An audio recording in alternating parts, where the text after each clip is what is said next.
நண்பர்கள் எல்லாருக்கும் வணக்கம். வெல்கம் டு எனது சமையலறையில். இன்னைக்கு ஒரு சூப்பரான மந்தி பிரியாணி தான் பண்ணி காமிக்க போகிறேன். இது ஒரு அரேபியன் ஃபுட். நீங்கள் சிக்கன் மட்டன் எதில் வேணால் யூஸ் பண்ணிக்கலாம். இதுக்கு நான் இன்றைக்கி 2 கப் பாஸ்மதி ரைஸ் எடுத்திருக்கேன்.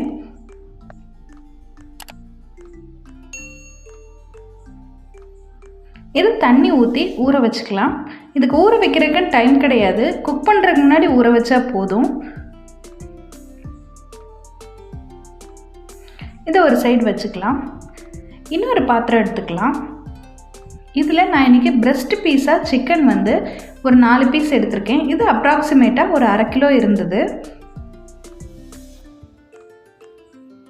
சிக்கன் பீஸ் எப்பயுமே பெருசாகவே இருக்கட்டும். ஓகே, இந்த பீஸில் நெய் யூஸ் பண்ணிக்கலாம். 1 ஸ்பூன் நெய்யை ஆட் பண்ணிக்கிறேன். அடுத்து மந்தி மசாலாவோ பிரியாணி மசாலாவோ ஒரு 1.5 ஸ்பூன் நீங்கள் சேர்த்துக்கோங்க.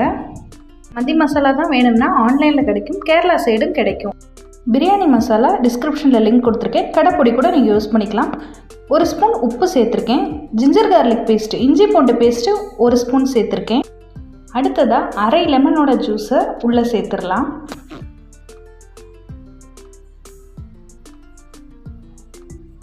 இதெல்லாம் சேர்த்து பிசைஞ்சு எடுத்துக்கலாம்.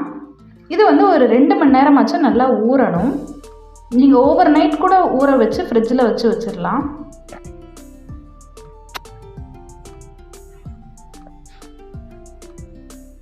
அடுத்ததாக ஒரு பிரியாணி பாட் எடுத்துக்கலாம். நீங்கள் வட்டகை குக்கர் எது வேணால் எடுத்துக்கலாம். இதில் 3 ஸ்பூன் ஆயில் யூஸ் பண்ணிக்கலாம், 3 ஸ்பூன் நெய் யூஸ் பண்ணிக்கலாம். நீங்கள் ஃபுல் அண்ட் ஃபுல் நெய்லே குக் பண்ணுறதா இருந்தாலும் ஓகே தான்.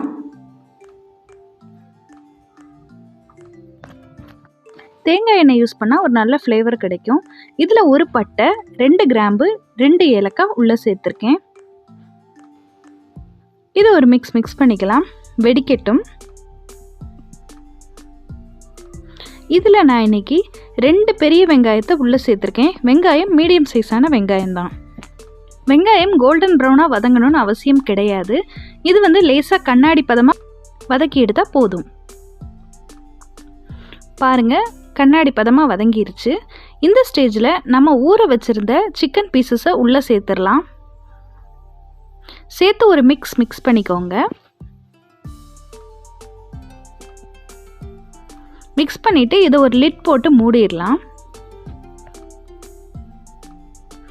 ஒரு 5 நிமிஷம் கழித்து ஓப்பன் பண்ணி பாருங்கள். இப்போவே சூப்பரான மந்தி ஃப்ளேவர் வந்துடும். இதையும் ஒரு சைட் பரட்டி விட்டுட்டு இந்த பக்கமாக குக் பண்ணி எடுத்துடலாம் ஒரு 5 நிமிஷத்துக்கு.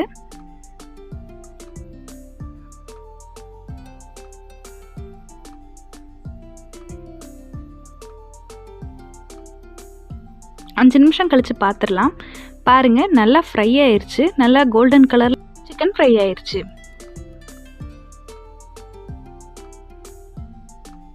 இப்போ இதில் 2 பச்சை மிளகாய் சேர்த்துக்கலாம். அடுத்ததாக மந்தி மசாலா ஒரு 1/2 ஸ்பூன் சேர்த்துக்கலாம். நான் இன்றைக்கி பிரியாணி மசாலா தான் சேர்த்துருக்கேன். வீட்டில் அரைச்ச பிரியாணி மசாலா தான். டிஸ்கிரிப்ஷனில் லிங்க் இருக்குது, ஒரு தடவை செக் பண்ணி பாருங்கள். அந்த பிரியாணி மசாலா நீங்களும் வீட்டில் அரைச்சி வச்சிங்கன்னா சூப்பராக இருக்கும். இதில் 2 கப் தண்ணி ஊற்றிருக்கேன். தேவையான அளவு உப்பும் போட்டிருக்கேன். அதாவது 2 கப் ரைஸ்க்கு 4 கப் தண்ணி தேவை. அதனால் ஃபஸ்ட்டு 2 கப் சேர்த்துக்கலாம். ஒரு கொதி வரவும் திரும்ப இன்னொரு 2 கப் சேர்த்துக்கலாம். ஒரு மிக்ஸ் கொடுத்துட்டு இதை ஒரு 5 நிமிஷம் கொதிக்க விட்டுடலாம். அதாவது ஒரு கொதி வர்ற வரைக்கும் கொதிக்க விட்டுடலாம். ஓப்பன் பண்ணி பார்த்தாச்சு. பாருங்கள், நல்லா கொதிச்சு வந்திருக்குது. இந்த ஸ்டேஜில் ட்ரை லெமன் சேர்த்துக்கலாம். உங்ககிட்ட ட்ரை லெமன் இல்லாட்டி லெமனோட தோலை சீச்சிட்டு அதை ஜஸ்ட்டு வடச்சட்டியில் எண்ணெய் எதுவுமே சேர்க்காமல் வதக்கினாலே போதும், அது ட்ரை லெமன் ஆயிரும். லெமன் சேர்த்ததுக்கப்புறம் திரும்பவும் 2 கப் தண்ணி சேர்த்துடலாம். சேர்த்து இது ஒரு கொதிக்க விட்டுடலாம். அடுத்ததாக நம்ம சிக்கன் பீசஸை பூரா பிறக்கி எடுத்துடலாம். ட்ரை லெமன் போட்டதுக்கப்புறம் சிக்கன் ரொம்ப நேரம் இருக்கக்கூடாது, சிக்கனோட ஃப்ளேவர் மாறிடும். ஓகே, இப்போ பீசஸ் பூரா எடுத்தாச்சு. இந்த ஸ்டேஜில் நம்ம ஊற வச்சுருந்த ரைஸை வடிகட்டி உள்ளே சேர்த்துக்கலாம். நல்லா வடிகட்டிடுங்க. தண்ணி இருந்துச்சுன்னா அப்புறம் ரைஸோட கன்சிஸ்டன்சி மாறிடும். மேபி குழஞ்சி போகக்கூட சான்சஸ் இருக்குது. நல்லா வடித்து சேர்த்துக்கலாம். பாருங்கள், ஒரு 10 நிமிஷம் குக் ஆனாலே ரைஸ் ஓரளவு குக் ஆயிடுச்சு. இதுக்கப்புறம் ஸ்டவ்வை மீடியம் ஃப்ளேமில் வச்சுட்டு இன்னும் ஒரு 10 நிமிஷம் குக் பண்ணி எடுத்துடலாம். ரைஸுக்கு ஏற்ற மாதிரி டைமிங் மாறும். நீங்கள் உங்கள் ரைஸ் எவ்வளோ நேரம் குக் ஆகுன்றதை பார்த்துக்கோங்க.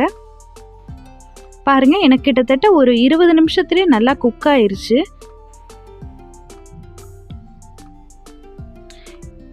இன்னும் ஒரு 2 நிமிஷம் வச்சா சோறு நல்லா உதிரி ஆயிரும். இது ஒரு சைடு இருக்கட்டும். உங்ககிட்ட கிரில் பேன் இருந்தால் ஓகே, இல்லாட்டினா தோசைக்கல் கூட வச்சுக்கலாம். என்கிட்ட கிரில் பேன் இல்லை, பிரெட் டோஸ்ட் பண்ணுற பேன் தான் இருக்குது. அதில் சிக்கன் நிறையா வைக்க முடியாது, ஒரு பீஸாக தான் ஃப்ரை பண்ண முடியும். அதனால் அதில் கொஞ்சமாக ஆயில் ஆட் பண்ணிவிட்டு இதை ஃப்ரை பண்ணி எடுத்துக்கலாம். இன்னொரு சைடு பரட்டிக்கலாம். அந்த கிரில்லோட லைன் தெரியுது பார்த்தீங்களா, அதுக்காக தான் நான் இதில் பண்ணி காமிக்கிறேன் வீடியோக்காக. ஆக்சுவலி நான் தோசைக்கல்லில் தான் பூராத்தையும் போட்டு எடுக்கலான்ட்டு இருக்கேன். எல்லாத்தையும் உள்ளே சேர்த்துடலாம்.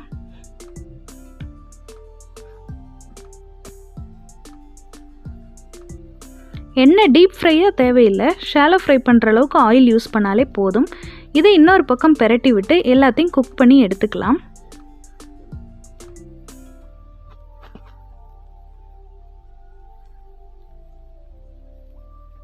நல்லா ஃப்ரை ஆயிடுச்சு. இதை எடுத்து ஒரு பாத்திரத்துக்கு மாற்றிடலாம்.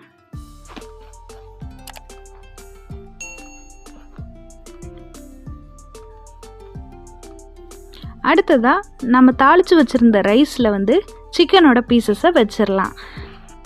ஒரிஜினலான மந்தி பிரியாணிக்கு ஒரு ஸ்மோக்கி ஃப்ளேவர் இருக்குது. எங்கள் வீட்டில் குழந்தைகளுக்கு அந்த ஃப்ளேவர் பிடிக்காதனால நான் பண்ணல. உங்களுக்கு ஸ்மோக்கி ஃப்ளேவர் வேணும்னா ஒரு அடுப்பு கறியை நல்லா கங்கில் காட்டிட்டு அதை ஒரு குட்டி பவுலில் போட்டு இந்த மந்தி மசாலாவுக்குள்ளே போட்டுட்டு மூடி வச்சாலே போதும். ஒரு 5 நிமிஷம் கழித்து அதை டிஸ்போஸ் பண்ணிடலாம். ஒரு சூப்பரான ஸ்மோக்கி ஃப்ளேவர் கிடைக்கும். அவ்வளோதான் நம்ம மந்தி. நீங்களும் இதை ட்ரை பண்ணி பாருங்கள். தேங்க்யூ.